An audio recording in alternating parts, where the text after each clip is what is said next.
Hey, this is Nathaniel with coding-bootcamps.com, and congratulations on making it to the last video of the querying section. And this is going to be a relatively easy bit of content and also a very useful one. So with that said, let's get started. So we're working in the same JavaScript file that we have been working on throughout this section. We have the same find command that we are running, and we have the same query parameter that we ran initially, department IT, expecting to get back the 2 employees because they share that bit of information. And now what we're going to do is we're just going to tell Mongo that we don't want all the fields back. We just want the first name and the last name. And the syntax here is pretty straightforward.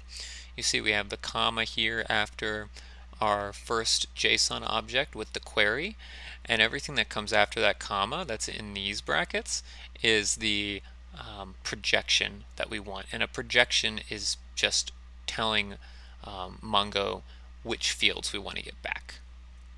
So I'm saying first name, :1, we want the first name back.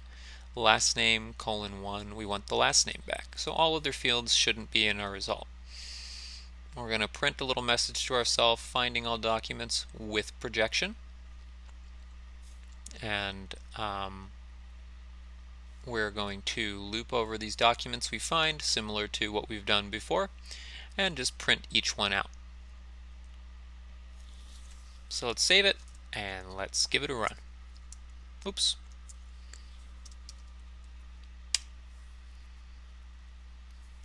So this last block is what we're interested in, finding all documents with projection. And we can see here that we're getting results back like we've gotten before, except this time we're only getting first name and last name. We're getting John, Smith, and Jane Bradley.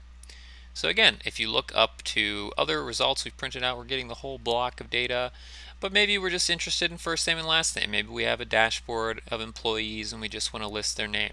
We don't want to list their location and other stuff like that. So this is a really handy operation to have, and don't be too concerned by the ID field here. This is something that, as we mentioned in section 1, Mongo assigns to every document record, and it's a primary unique identifying key. That's always going to be included in your projection, and you can see here that it's got this underscore ID, which Mongo is processing as like a standard default field that it has, and it's not going to matter whether you specify ID in your projection or not. It's just always going to show up, so don't be concerned by that. And with that said, we're going to close out our section on querying. Thanks so much, and I will see you in the next section.